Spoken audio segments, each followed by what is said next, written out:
Well, howdy, Nearly Senior Citizen here. Greetings, boys, girls, and all of our non-binary friends, and welcome to this, a brand new day. I'm recording this on Tuesday morning, the 16th of November, 2021, day before my colonoscopy. Oh joy, I can only eat things like Jell-O and drink things that are clear, like, ginger ale, water, such like that, yay.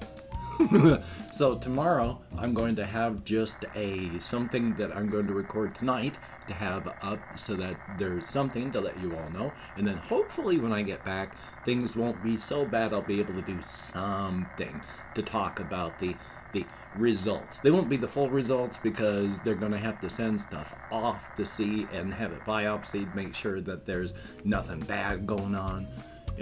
But they'll be able to tell me right then and there if there were no polyps, if there were a lot, if there were just a few, whatever the answer is. So, thumbs up for that. And of course, to preload the video, front load, if you could interact with the YouTube algorithms and hit the like button if you like what you see in here, that'd be very cool. Definitely a thumbs up. If you haven't subscribed, if you could, that too would be very, very cool. A very, very definite thumbs up on that. And of course, if you could become a patreon.com patron, like one of these beautiful and awesome people, that would be very cool, because these people are beautiful and awesome, truly and wonderfully. They help to keep me alive, and I appreciate that to no end.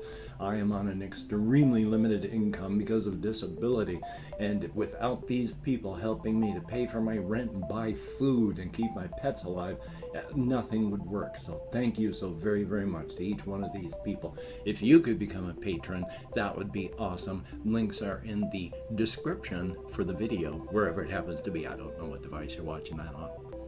But very cool, definite thumbs up. And now that the front loading of the video is over, oh joy. Yes, so I have my appointment coming up, but I'm still, even though I get nervous and anxious whenever there's a disruption in routine, life is life, and so I feel very antsy today. I've been still trying to do as much as I can. A fuller understanding, of course, on another thing that's kind of different. I'm really cold. It's very chilly today. I had to wear this out last night as a jacket, so I'm wearing it right now too. But, fuller understanding. I've forgotten exactly what I was going to talk about. Well, that's special, isn't it? Ugh. My ADHD meds help a lot, but at the same time, it's not perfect.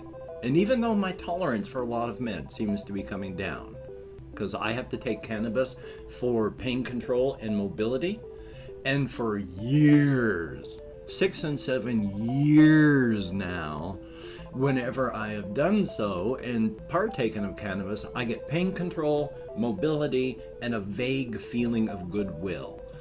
But of late, there's been more than that, and I've really been getting that like forehead anchor and eyelid anchor and all this stuff, and more than just feelings of goodwill. So hey, that's good, because it also ties in with the appointment on Wednesday. Last few times I've had colonoscopies, I've had such a tolerance for everything that I've been able to stay awake and talk about and watch on monitors what's going on in the colonoscopy as it's happening, even as they pump me full of more and more fentanyl. Last one I had, I was awake and conscious during the last thing. I remember being awake and talking. Only the last third of it is so fuzzy that I can't remember the conversation. But I remember being awake, even when they kept pumping me full of more fentanyl. So hopefully my tolerance has come down enough that they won't have to. Well, I mean, I don't mind being out, so that'd be good.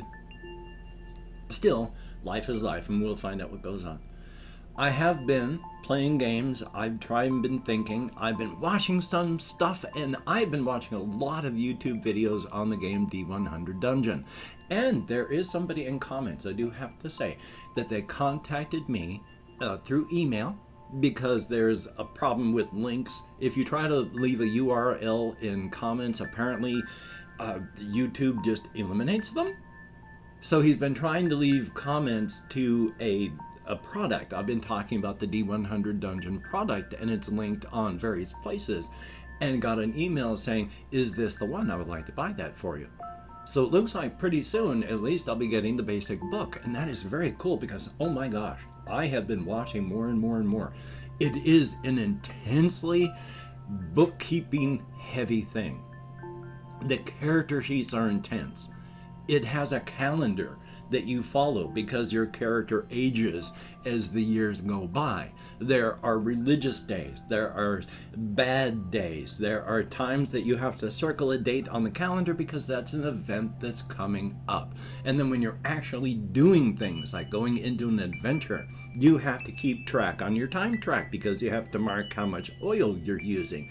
You have to keep track of the food that you're carrying. You have to make sure that, well, the more that you're doing something like that, it is fatiguing. You're not resting.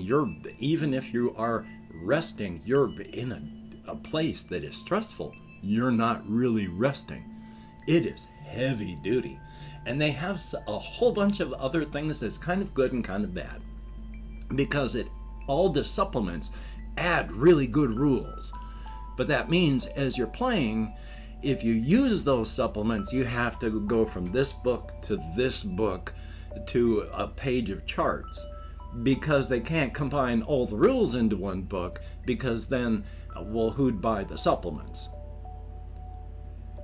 So if you use the supplements, you're going to have a lot of book flipping, and that happens a lot with a product that is the World Quest adventure, where instead of just going underneath, you are actually doing overworld and underworld, and they tie together. The time you spend down here in the underworld, time still ticks in the overworld as flipping around.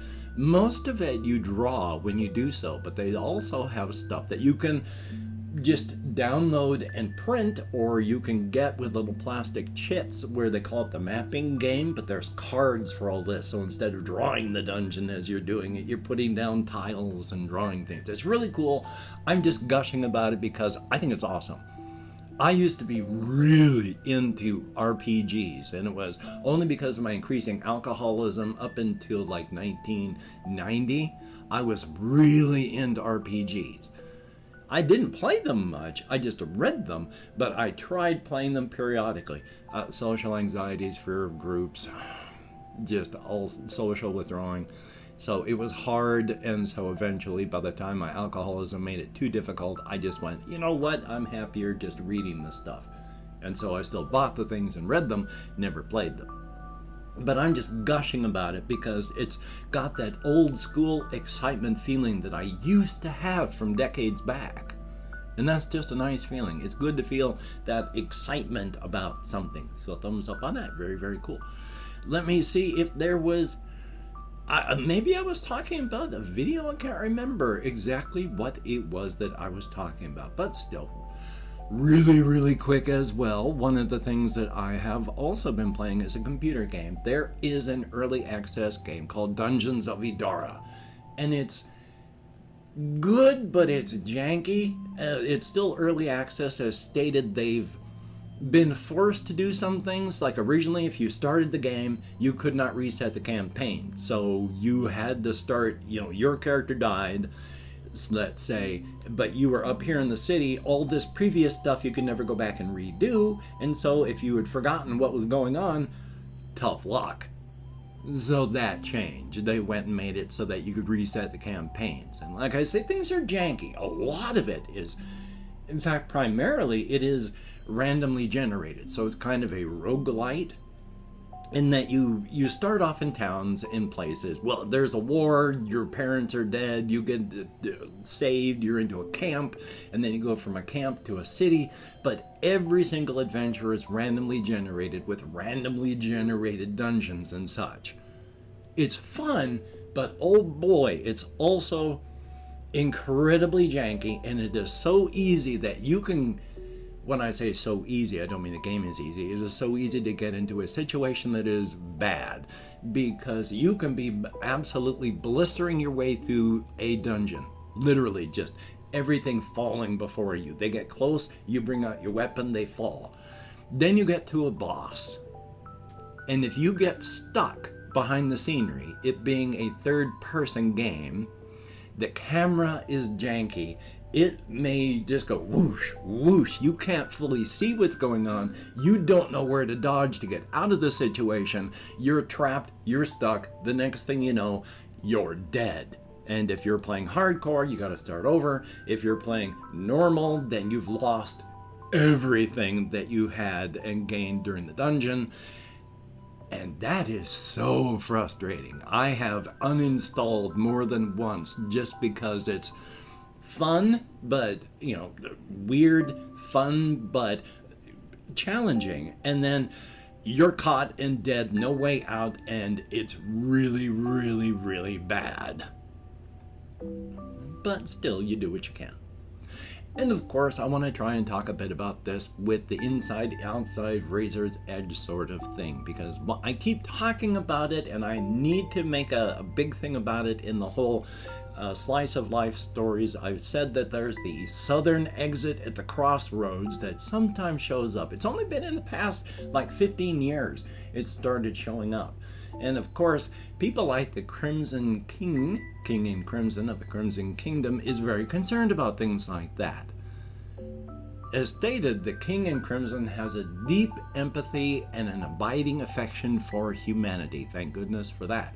And once word comes up that there's a southern exit that keeps showing up periodically at the crossroads, but people that go in tend not to come back. So really, it's you only hear about it because there's a couple people that show up and go, our friends went down there, they're gone forever, can anyone help?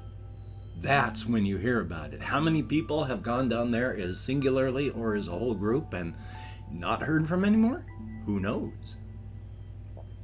Especially since, as stated, when you come from the inside, you go through the outside where we are, through the razor's edge where the cantankerous, stubborn people live, where it's really wild and crazy, and then you pass from there further inward to the crossroads. There is generally the crossroads for the area that I write about on this particular razor's edge has the off to the east to the western borough of the Crimson Kingdom, up to the north to the Pale Domain, and off to the west to the Association of Sovereign Free States. If you go south, there's just an exit to the razor's edge and then back to outside.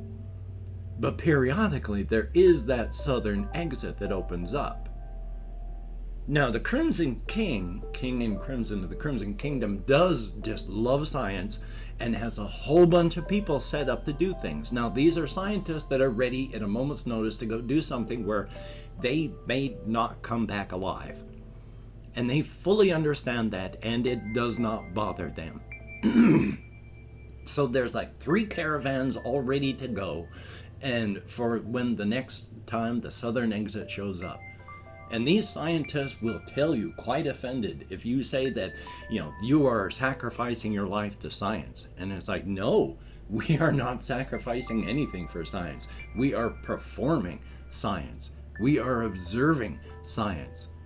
If we happen to not come back while doing this, that is an occupational hazard, but we are sacrificing nothing for this. But yes, it happens far enough along that they're able to have a booster repeater for mobile cell phones so that they can communicate, and they keep one on one of the caravans, and they have a bunch of stuff so that they can drop off towers if they need to. But generally, you really shouldn't, because it works with quantum mechanics, and if something's big enough that they can break physics, that's like a god, so who knows what's going on there. And so, yeah. But they go down into the southern exit at that point, and things are going pretty fine until they get about 10 miles in, and then they drop a booster repeater just in case. Even if it can't break physics, but they've never found anything that can, something can still break the towers. But the minute that they drop their first tower on the inside of the southern exit, that's one on the outside, boom, exit's gone. And everybody on the inside, boom, they cannot feel any glamours anywhere. The only thing they have as a feeling is, well, down south, they know where south as a direction is. There is an actual geographical location spot that says south. It's not a direction, it's a location, south. And every direction that they're going, every step they take, takes them further and further south. The very moment that they drop their tower, their 4K signal drops to 1080p. It can't break physics, but some is pissed and trying hard. And it's the story of these scientists as they head further south to find out what's going on down there. Spoiler, they don't find out, nor do they ever come back.